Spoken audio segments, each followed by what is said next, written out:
Is this place card okay for your brother? It says, pour looser. Ah, perfect. That old bookstore of his is just so embarrassing. I returned to my hometown for the first time in years to attend my younger brother's wedding. A little nervous in my new suit, I stepped into the venue, which was dazzling like stepping into another world. But when I was shown to my seat, what I saw was a place card that read, pour looser. I could hear people laughing around me. My face burned with shame as I quietly stood up, about to leave the hall. I sincerely apologize. A poised voice stopped me. I turned around and saw a beautiful secretary, assistant to the venue owner. Her next words froze the entire room.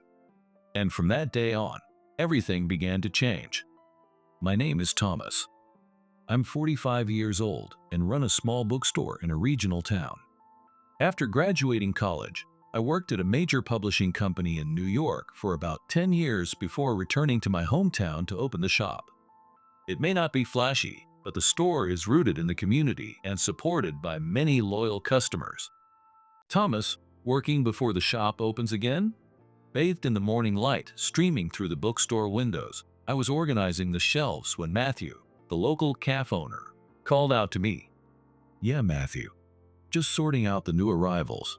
Lots of literary fiction today, I answered while holding a book in my hands. These quiet moments spent with books were more precious to me than anything else.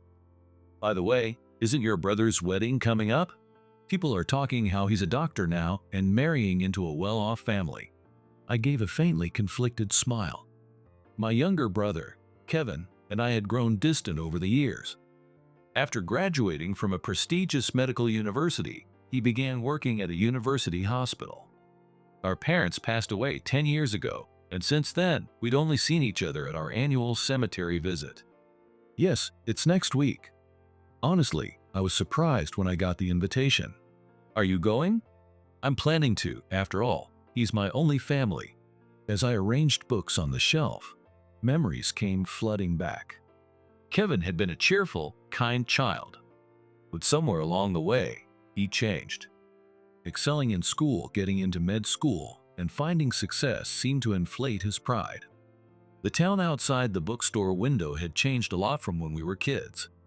But still, there was something about it that stayed the same. I held on to that feeling as I went about my days. You really haven't changed, Thomas.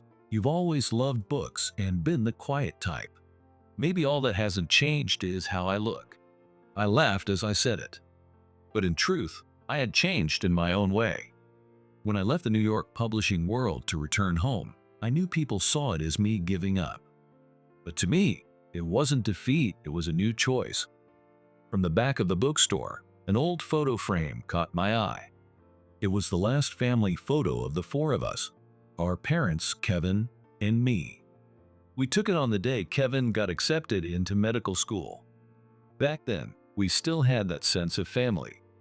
When I received the wedding invitation, a small part of me hoped it might be a chance to reconnect with Kevin. But I had no idea that hope would be so quickly crushed. A week before the wedding, Kevin called me.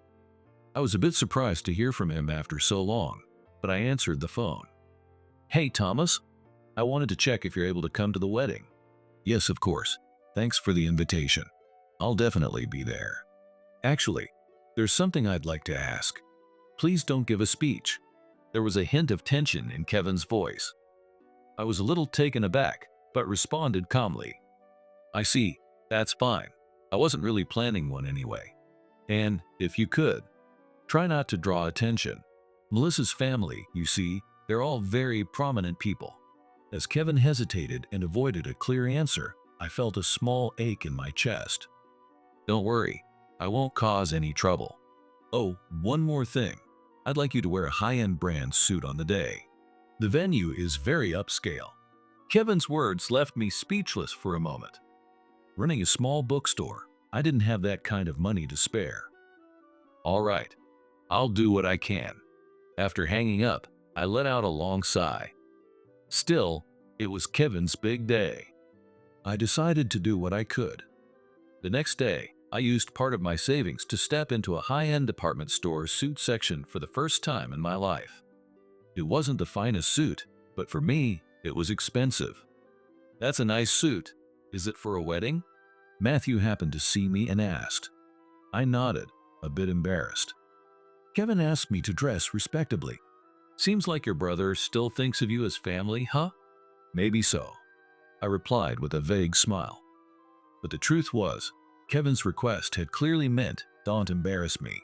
Still, I couldn't bring myself to say that to Matthew. The day before the wedding, Kevin called again. I'm counting on you tomorrow. Oh, and I'd prefer it if you didn't talk much about your job. Understood. And keep greetings short, especially with Melissa's parents. After the call, I let out another deep sigh. It felt like Kevin was ashamed of my very existence. But he was still my only family. Even so, I decided to attend the wedding. That night, as I looked at the new suit, memories of our childhood came back. How I used to take care of him when our parents were busy. How I stayed up all night with him when he had a fever. How I cheered him on when he said he wanted to be a doctor. When did he start to change so much? I whispered quietly, gazing at the moon outside the window. What kind of look would Kevin give me after all this time? Just thinking about it made my chest tighten painfully. On the day of the wedding, I put on my new suit, paid attention to my hair, and headed to the venue. It was being held at the most prestigious luxury hotel in the city. After checking in at the entrance, a staff member guided me to the banquet hall. The hall, adorned with lavish decorations, was a world far removed from my everyday life. Fresh flowers decorated each table, and the chandeliers cast a glittering light across the space. My seat was at a table far off to the side. It was a long way from the table of honor. When I sat down and looked at my place card, I couldn't believe my eyes. Poor loser! That was what it said. At first, I thought it had to be a mistake, but all the other place cards had correct names. Only mine had been labeled with something so insulting. Oh my, are you Kevin's brother? I turned around and saw a middle-aged woman in a flashy dress standing there. She appeared to be Teresa, the bride's mother. Ah, did you see your place card? Kevin arranged that one specially. She whispered it, though loud enough for those around us to hear. This must be some kind of mistake? I asked quietly, but she looked down at me condescendingly. It's no mistake. Kevin told us all about you. He said it's truly embarrassing to have a brother who runs an old-fashioned bookstore while he's a doctor. At that, I heard soft laughter around us. Even the people seated at the same table were laughing while glancing at me. A blatant attempt to humiliate me. I had just begun to speak when Kevin approached with Melissa, the bride. Thomas, I didn't realize you were here already. Sorry for the late greeting. Though his words were polite on the surface, there was clear mockery in his eyes. Standing beside him was Melissa, dressed in a high-end designer wedding gown. Congratulations, Kevin. Melissa. I gave them the best smile I could muster. But Melissa responded with a little snort of laughter. Oh, so you're the famous bookstore guy? You look quite humble. Even though the suit I wore was expensive by my standards, to people in this room, it must have looked cheap. Did you like the place card, Thomas? That was actually my idea. Kevin said loud enough for others to hear. People I assumed were Melissa's relatives were stifling their laughter. Why? I asked quietly, and Kevin shrugged. Just a joke, but honestly, it's kind of embarrassing having someone like you as my brother. You graduated college and ended up running a bookstore. You're basically a failure. His words struck me like a blade. I stood up silently, intending to leave the venue. Hey, where do you think you're going? The reception's about to start. Melissa's father, Travis, called out loudly. Excuse me, but it seems I don't belong here. I replied calmly, and Travis sneered. Honestly, to have a doctor for a brother and still be doing something so pointless, your parents must be crying in heaven. That comment broke something deep inside me. Though I felt a quiet rage at the insult to my parents, I tried to respond like an adult. Please don't bring my parents into this, I said quietly, and Kevin walked up to me. Come on, Thomas, don't cause a scene. Just try not to stand out today, all right? Got it. I'm leaving, I said calmly and headed toward the exit. Laughter still echoed behind me. My steps toward the venue's exit were heavy. I hadn't wanted to ruin Kevin's special day, but I couldn't bear to stay in that room a second longer. Just as I stepped into the hallway and took a deep breath, a voice called out behind me. "Excuse me, sir, could you wait a moment?" I turned to find a poised woman standing there.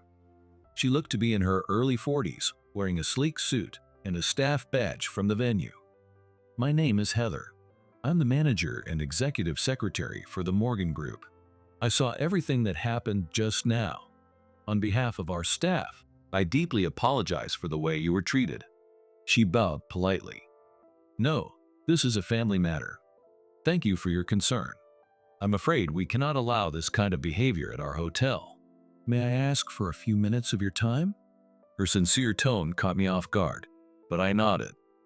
She guided me to a VIP lounge separate from the main hall. The room was furnished with elegant decor and offered a view of a beautiful garden. "May I ask your name, sir?" "It's Thomas." "Thomas, once again, I am truly sorry for the distress you've experienced." Actually, before she could continue, the door opened and an older gentleman walked in.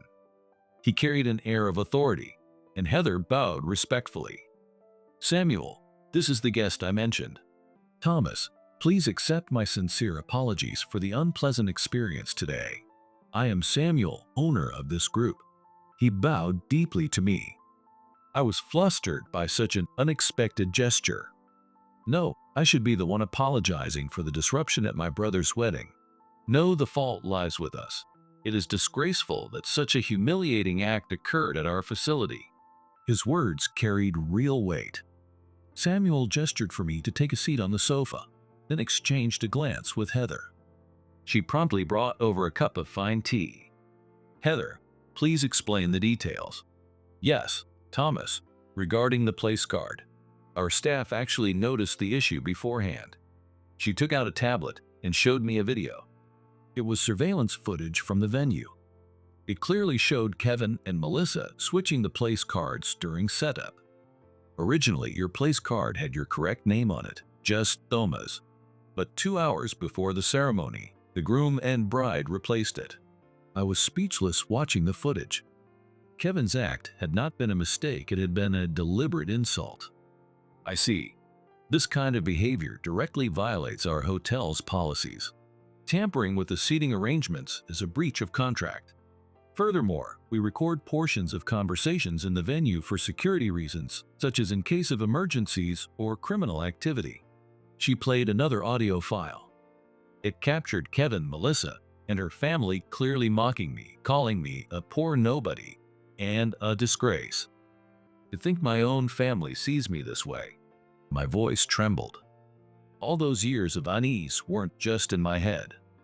"Thomas, if you wish, we are prepared to take immediate action. We have a strict policy against this kind of discriminatory behavior.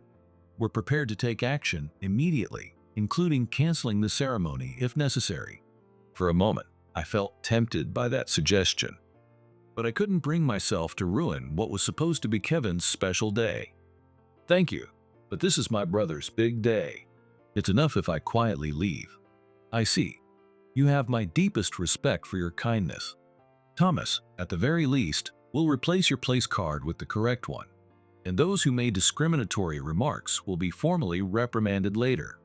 Her firm tone brought a small sense of comfort to my heart. As I turned to leave, Heather handed me a business card.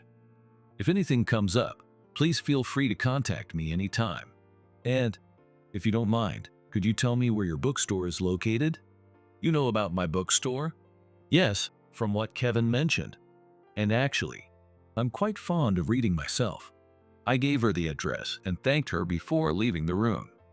At the time, I had no idea. I had no way of knowing that this encounter would change the course of my life. A week passed after the wedding. I opened the bookstore as usual and returned to my everyday routine. I tried not to think about what had happened at Kevin's wedding, but every now and then, the memory resurfaced and left a bitter taste. One quiet morning, as I was cleaning the store, the doorbell rang.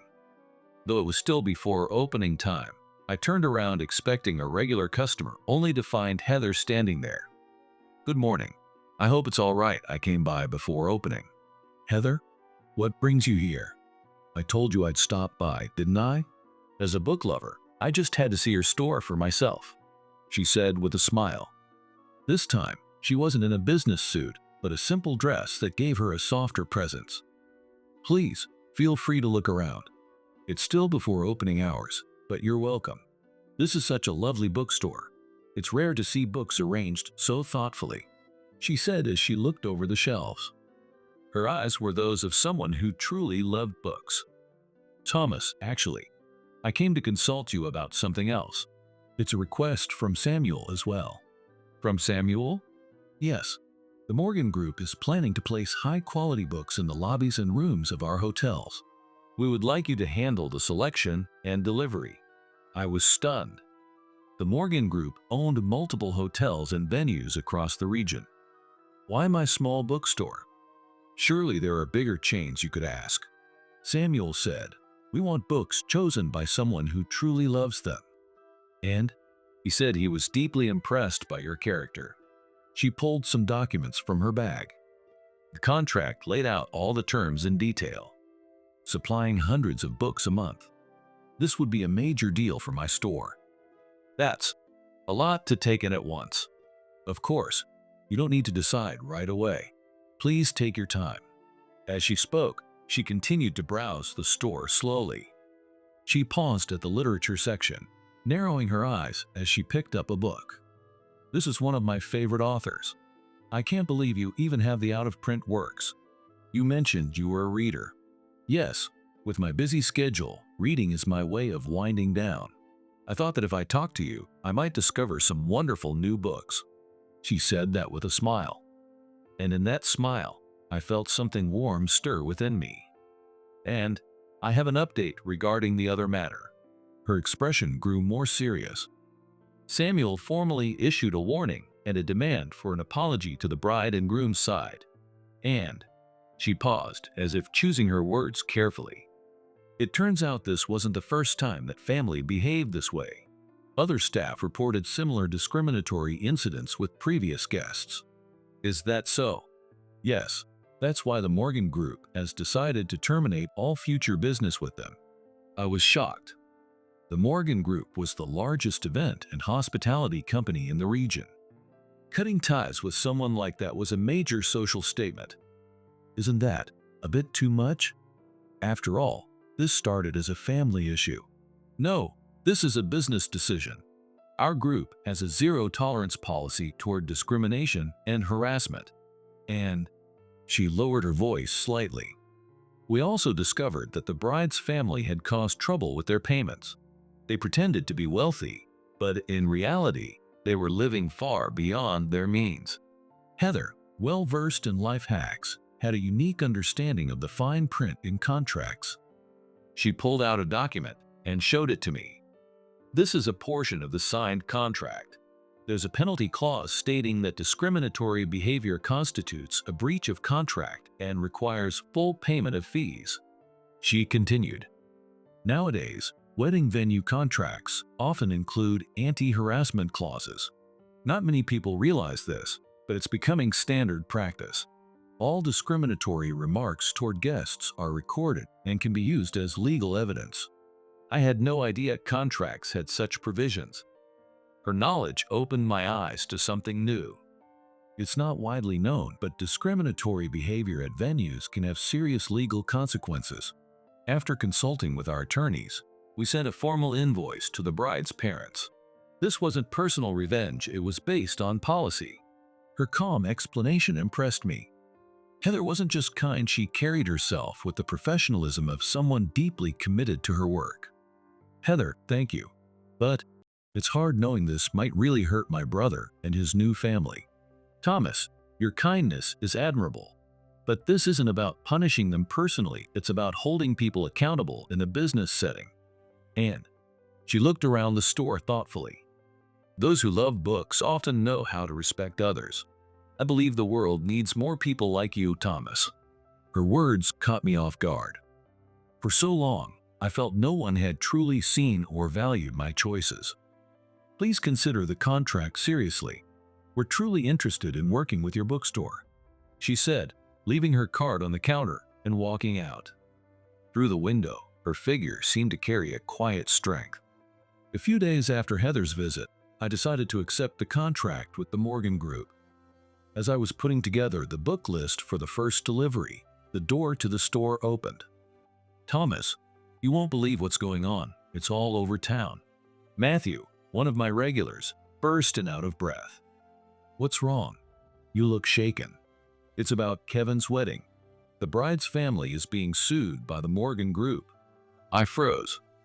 I never thought it would escalate this far. "Tell me everything." Apparently, the bride's father refused to pay, but the Morgan Group hit them with evidence and is taking legal action. And get this, the medical association got involved too. Kevin's being investigated for ethical misconduct. The medical association? Yeah, they say it's a matter of professional dignity. The audio recordings were submitted as evidence. I sank into my chair. I had never intended for things to go this far. I didn't do anything. "No, Thomas, you were the victim." Samuel even said in a newspaper interview, "We will respond firmly to all acts of discrimination." The next day, I got a phone call from Kevin. It was the first time in a while, but his voice was filled with rage. "Thomas, what did you do? How could you sue us?" "I didn't do anything. This is all the result of your own actions." "Don't give me that. I've been summoned by the medical board. Melissa's father is being charged a huge penalty." "Kevin, all I did was try to leave the venue. Samuel and Heather happened to stop me and asked what had happened." "There's no way that's true. You planned this. You wanted revenge, didn't you?" "I didn't plan anything. You were the one who changed my place card to Poor Loser." The security cameras caught it all. I heard Kevin gasp on the other end of the line. "No, that can't be. In today's world, evidence speaks louder than words. What you did is clearly recorded." I stated the facts plainly. Heather had taught me the importance of evidence, a vital truth in the business world. Kevin had no idea that in the digital age, nearly every action leaves a trace. As a doctor with a public reputation, you should have been more careful with your words and actions. "Thomas, please, help me. My career as a doctor is about to be ruined." His words made me pause for a moment. Yes, Kevin had done something wrong, but I didn't want his life to fall apart because of it. "I'll think about it." After hanging up, I contacted the Morgan Group. To my surprise, Heather answered the phone herself. "Thomas, thank you for calling. And again, I'm sorry for everything that happened." "Heather, I just got a call from my brother." "I see. Is there anything I can do to help?" "To be honest, I'd prefer that his career as a doctor not be destroyed over this. Thomas, your compassion is truly admirable, especially after the way he treated you. He was wrong, but I don't want this to define the rest of his life." "Understood. I'll speak with Samuel, though it may be difficult to erase everything completely." "I understand. Just anything that can be done within reason." "We'll do our best. And by the way, how is the book list coming along?" "It's almost ready. I can bring it tomorrow." "Wonderful. Shall we meet then? Perhaps over tea?" Her invitation warmed me, even just a little. "I'd like that." After I hung up, I sat in quiet thought, reflecting on Kevin. He had hurt me deeply, but he was still my only family. If he truly regretted his actions, maybe there was still a chance to rebuild our bond. That night, I looked at an old photo of our parents and quietly pondered. Can people truly change? Can broken relationships be healed? And can I find real happiness? Those questions lingered in my mind. Next day, I brought the book list to the Morgan Group's office. When I mentioned my meeting with Heather at the reception, I was immediately led to the same VIP lounge as before. "Thomas, thank you for coming." She greeted me with a warm smile. Today again, she wore a refined outfit that reflected her intellect and grace. "I've brought the list. I hope it's useful." She accepted it carefully. "This is excellent. I'm amazed by how many genres it covers. You truly are a specialist. You're being too kind. I'm just a humble bookseller, I replied with a bashful smile. As she reviewed the list, she occasionally nodded in approval. With this selection, I think our guests will be very pleased. Especially your choices in literature, they're exceptional. As we finalized the list together, the door opened and Samuel entered. Thomas, welcome. Heather has told me everything. He reached out to shake my hand. His grip was firm and sincere. I've heard about your brother as well. I deeply respect your kindness. Thank you, but… As I hesitated, Samuel nodded. I understand. We're not looking for excessive punishment. However, there is one condition. A condition? Yes. We ask that Kevin and Melissa's family offer you a direct, personal apology. If they do, we will retract the report to the medical board and significantly reduce the penalty. I was surprised. Samuel showed both the sternness of a businessman and the warmth of a human being. I understand. I'll tell my brother.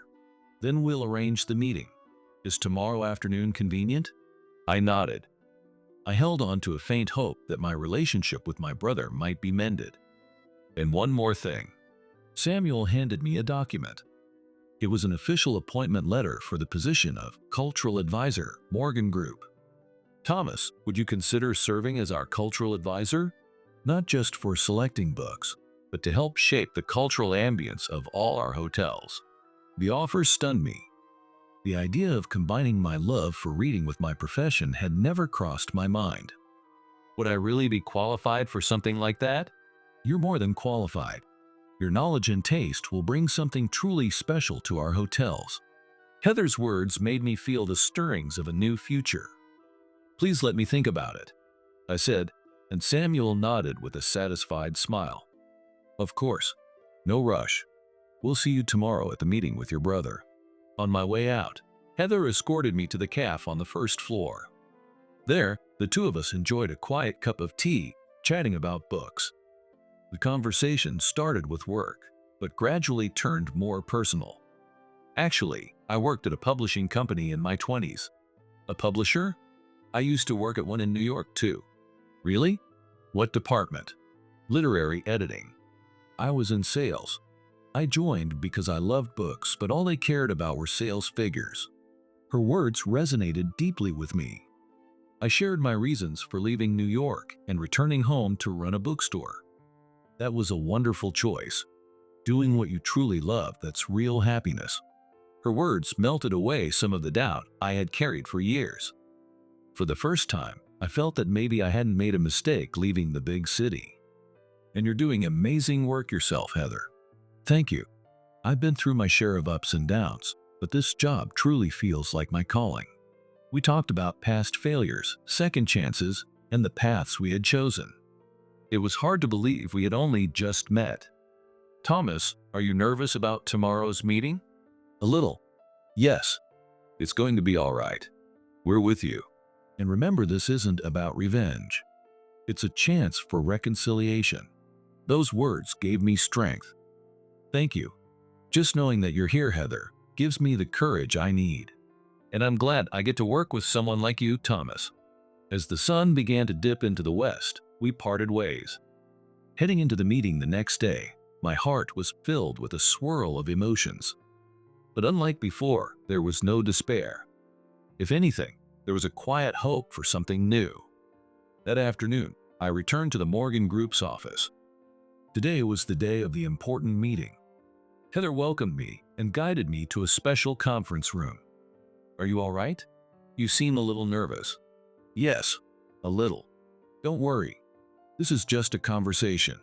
Your brother has already arrived. Her voice was gentle, but my heart was pounding. It would be my first time seeing Kevin since the wedding. It had only been a few days since the humiliating place card incident. Heather, are we really doing the right thing? What do you mean? I wonder if we're backing him into a corner, forcing him into this. She stopped and looked at me with a serious gaze. Thomas, we're not cornering him. We're guiding him toward what's right. Sometimes people need to face a harsh truth to recognize their own mistakes. Her words made me stop and think. Yes, my brother had done something wrong, but I never wanted his career as a doctor to be permanently scarred. And he needs to understand that you're still willing to reach out to him. That's what family truly is. Her words gave me courage. I took a deep breath and walked toward the door of the conference room. When I opened it, Kevin, Melissa, and her parents were seated inside. As I stepped in, they all turned their eyes toward me at once, their faces tense. Samuel was seated at the end of the table. The air in the room was heavy, and only the warm afternoon light pouring in through the windows offered the slightest relief. Thank you all for coming. We've gathered today to have an open conversation. Samuel's voice was calm, but carried authority. Kevin looked at me, then quickly averted his eyes.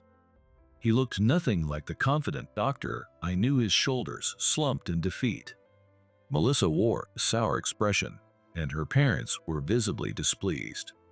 Her father, Travis, had his arms crossed in a defiant posture. First, allow me to clarify our position. Regarding what occurred at the wedding, we at this hotel consider it a clear case of discriminatory behavior that constitutes a breach of contract. But it was just a joke. A harmless family joke. Why are you taking it so seriously? Travis's voice carried a tone of anger. He leaned forward and tapped the table sharply. A joke, you say? Samuel remained composed as he retrieved a tablet, already prepared. It contained both video and audio evidence. Let's take a look together. He tapped the screen, and footage began playing on a large monitor. It showed Kevin and Melissa during the setup, clearly swapping the place card. This place card should work for my brother, right? Poor loser. Ha, perfect. That old bookstore of his is so embarrassing. Kevin and Melissa's faces turned pale. Next, audio from the reception began to play.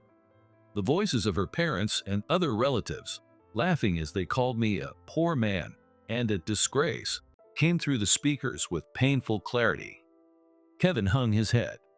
Melissa bit her lip. Even her parents seemed to understand there was no room for denial. They fell silent. Does this sound like a joke to you? We have the right to take legal action. But at Thomas's request, we have chosen to begin with a conversation. Everyone turned to look at me. I sat quietly, though my heart was conflicted. For the first time, I thought I saw true regret in my brother's expression. Kevin, is there anything you'd like to say? Kevin looked up and met my eyes. There was a vulnerability in them I had never seen before, genuine remorse. Thomas, I'm truly sorry. His words were more sincere than I had expected. His voice trembled. That day, I was blinded. I thought I was successful, and I looked down on you. But when I was contacted by the medical board, I realized just how serious my actions were. Melissa clearly wasn't pleased. She grabbed Kevin's arm and tried to say something in a low voice, but Kevin quietly pulled away and continued. I forgot everything. How you looked after me when I was little, how you encouraged me through med school. I pushed it all aside. Tears began to roll down his cheeks. I was taken aback. I hadn't seen Kevin cry since we lost our parents when we were children. Kevin. I could only say his name. No other words came to mind. After our parents died, I lost sight of what family really meant. I chased after status, money, appearances. His voice caught in his throat. Then he slowly stood and bowed deeply before me. Thomas, I'm truly sorry. Please forgive me. Seeing him like that, something swelled in my chest. Was this my true brother? Or was it all just a desperate act? But his tears, they looked real. Samuel watched silently, and Heather gave me a small nod. Kevin, you're my brother. Of course I forgive you. I stood up and walked over to him. Then, for the first time in years, I placed my hand on his shoulder. Kevin cried against my chest. Just like when we were children. But why? Why did you hold so much contempt for me? I asked quietly. That question had lived in my heart for years. Kevin wiped his tears and stepped back, looking me in the eyes. Because I was jealous of you. Jealous? Of me? You always walked your own path. After college, you worked at a publisher, then chose to return home and open your bookstore. Everything you did was by your own choice. Kevin sat back down and continued. But me, I went to med school to meet Dad's expectations. I stayed at the university hospital because Mom was proud. And then, he glanced briefly at Melissa. This marriage too. It was for the sake of others' approval. Somewhere along the way, I stopped knowing what I truly wanted. Melissa reacted sharply to that confession. What are you talking about? We love each other. Melissa, let's be honest. We were drawn to each other's status and appearances. That wasn't love. Don't be ridiculous. Her voice trembled with anger. Her parents looked visibly shaken as well. Let's get back on track. Kevin, you have apologized to your brother, Thomas, and it appears your apology has been accepted. Now, what about the bride's family? Travis looked deeply displeased, but at his wife Theresa's urging, he reluctantly stood up. We apologize. His words were flat, clearly lacking sincerity, but I had no intention of pressing the matter. I also apologize for my inappropriate remarks. Melissa also stood up, prompted by Teresa. However, there was a fire of anger burning in her eyes. I'm sorry. Her words were forced, spoken through clenched teeth. Samuel gave a satisfied nod. Then, as promised, we will withdraw the report to the medical board and significantly reduce the penalty. However, we will require you to sign a formal agreement promising this will never happen again. Travis gave a reluctant nod. It was clear to all of them that this was their best possible outcome. Samuel, thank you, I said, expressing my heartfelt gratitude. His fair and balanced handling of the situation had turned everything around. No, thank you. I regret that someone like you, Thomas, was subjected to such treatment at our venue. As the meeting concluded and the others began to leave, Kevin came back to me.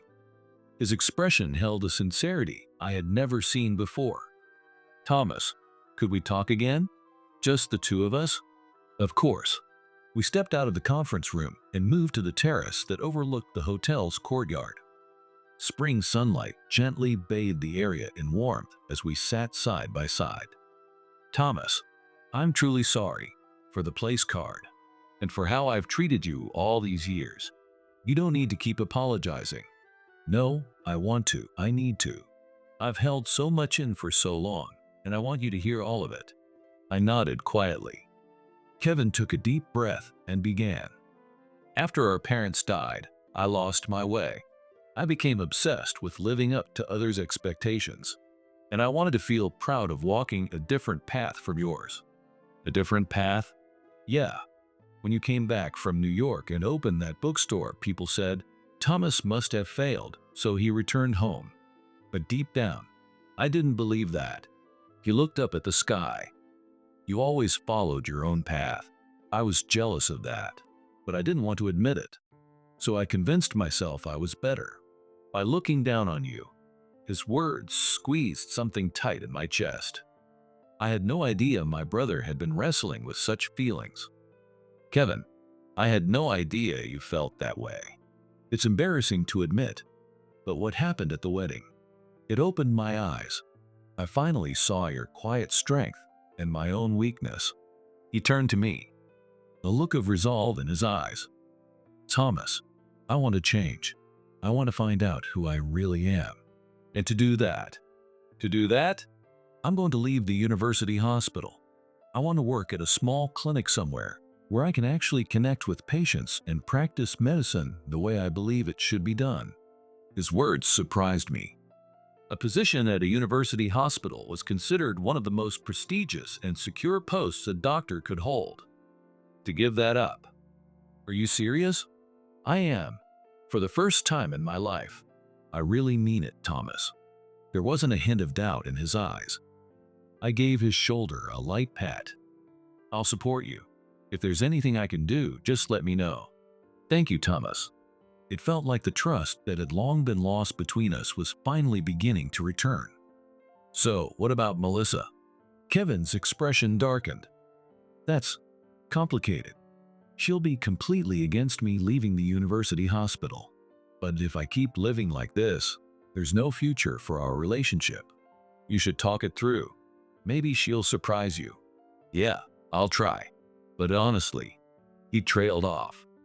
From the look on his face, it was clear he had already made up his mind. As we returned from the terrace, Heather was waiting in the hallway. She looked at us and smiled gently. Everything all right? Yes, we had a really good talk. Heather, thank you. Thanks to you, I was able to reconcile with my brother. No, it's only because you both opened your hearts. I just helped a little. Melissa's family had apparently already left. I was told that Melissa had also walked away without saying a word to Kevin. Samuel approached us. I'm glad to hear things were resolved peacefully. Thomas, may I have a moment of your time? Of course. I said goodbye to Kevin and followed Samuel and Heather to his office. The room was spacious, its walls lined with awards and framed photographs. A window offered a beautiful view of the garden. Thomas, thank you for the way you handled everything today. I'm truly glad to see you and your brother reconnect. Thank you, Samuel. I appreciate you making this opportunity possible. Now, about what we discussed the other day, the cultural advisor position, I'd like to formally offer it to you. He pulled a document from his desk. It was an official appointment with the title Cultural Advisor, Morgan Group. Thomas, would you consider joining our group as a cultural advisor? Not just to curate books, but to help shape the cultural identity of our hotels. The proposal hit me like a bolt of lightning. I'd never imagined a way to merge my love of books with my work in such a meaningful role. Do you really think I'm qualified? You are more than qualified. Your knowledge and sensitivity would bring a new layer of value to our hotels. Heather's words sparked something inside me, a sense of possibility. Until now, my life had revolved around the small world of my bookstore. But suddenly, the chance to share the joy of reading with many more people lay before me. Of course, you can continue running your store. We'd only ask for your input a few times a month. Please, let me think about it. I replied, and Samuel nodded with a satisfied expression. Of course, take your time. There's no rush at all. Then, to my surprise, Samuel brought up something unexpected. You know, in my younger days, I was quite fond of literature, especially foreign literature. Really? Yes. I've been so buried in business, I drifted away from books. But recently, I've picked it back up again thanks to Heather's recommendations. Heather gave a slightly shy smile. Samuel is really a man of culture. It's just that his business skills ended up overshadowing everything else. That's an overstatement. Thomas, if you're willing, would you take a look at my personal library sometime? I'd love your input on curating it. I'd be honored. I'd love to. The conversation continued, the three of us diving into topics of literature and the arts. I was surprised. Samuel wasn't just a successful businessman, he was a man of genuine intellect and cultural depth. On my way home, I looked up at the sky. If our parents were still alive, I wondered what they would think of everything that had happened today. My reconciliation with Kevin, the possibility of a new career, and meeting Heather. Dad, Mom, I'm okay now, I whispered softly as I headed back home. It had been a special day. A day that marked a turning point in my life. A few months after the reconciliation meeting, I heard from Kevin. When we met again, he looked visibly worn out. Thomas, I'm getting a divorce. What? With Melissa? But you've only been married for what? 6 months? Yeah, but it just wasn't working. After that day, I started seeing her and her family for who they really were. According to Kevin, after the incident, Melissa and her family completely changed their attitude. Although they appeared to have reconciled on the surface, behind the scenes they continued to blame Kevin and pressured him to support their lifestyle solely with his income as a doctor. Travis, he was buried in debt. They were planning to pay it off with my salary. You're kidding. The penalty from the Morgan Group only made things worse, and then they tried to pin the blame for everything on me. Kevin continued, his expression weary. Dark circles had formed under his eyes. Melissa's family. They were all about appearances. Honestly, I think I married her just to show you that I was successful. To prove something. I stayed silent, just letting him talk. He went on to reveal that his position at the medical board had become unstable as well. Samuel did withdraw the report, but the rumors spread. My coworkers look at me differently now. I'm sorry. That must have been hard. Yeah, but I think it finally woke me up. I finally understand what really matters. Kevin told me he had decided to leave the university hospital and take a position at a small local clinic. He would be earning less, but he wanted to focus on patient-centered care. I learned it from you, Thomas. The courage to do what I truly want, not for appearances or status, but for myself. I'm glad. I'm proud of you. I'll always support you. Later, I heard that Melissa and her family had moved to another city. Their debt had come to light, and their once flashy lifestyle was no longer sustainable. Though they demanded alimony from Kevin during the divorce, the legal team at the Morgan Group helped him reject the unreasonable claims. Ironically, what they had valued most, status and appearances, was exactly what they ended up losing. 1 year has passed. Thanks to the contract with the Morgan Group, my bookstore is now financially stable. The monthly curation work keeps me busy, but it's fulfilling. My role as cultural advisor has grown as well. I've been entrusted with planning literary events and book discussions at the hotels. Thomas, today's seminar was a huge success again. Heather, whom I now called more familiarly, approached me after the event. Your talks always captivate the audience. You're giving me too much credit. I just love books, that's all. And that's exactly what's wonderful. Pure passion has the power to move people. Through our work together, Heather and I had grown closer quickly, but naturally. We began spending more and more time together, our shared love for books at the heart of it all. And 6 months ago, that connection naturally deepened. We became a couple. Both in our 40s, our relationship as two adults with life experience felt peaceful, sincere, and beautifully natural. This weekend, Kevin is opening his clinic, right? Yeah, I'm planning to go help out. True to his word, Kevin was finally opening a small local clinic. He had truly changed. His dedication to community healthcare was genuine, and there was no trace left of the arrogance he once carried. That's wonderful, by the way. Samuel said he'd like to speak with you. Samuel? Yes. The group is planning to open a culture center, and it seems they've chosen you to head the project. I was taken aback. To continue running my bookstore while also leading a cultural initiative, I had never imagined such a possibility. What do you think? It's a new challenge. I thought for a moment, then answered. I'd like to take it on if you'll be working with me. Of course. We're great partners, aren't we? Her words made me smile from the heart.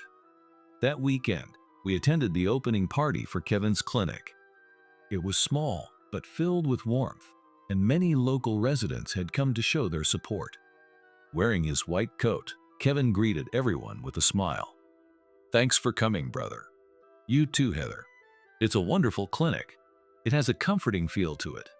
I learned it from you, brother, the importance of connecting with people. Kevin and I took a photo together, our arms around each other like when we were kids. I was sure our parents were smiling down on us from above. On the way home, Heather and I walked slowly together. I looked up at the sky. The happiness I felt now was something I could never have imagined just a year ago. What are you thinking about? I was just thinking how strange life is. If it weren't for what happened at that wedding, maybe none of this happiness would exist now. That's true.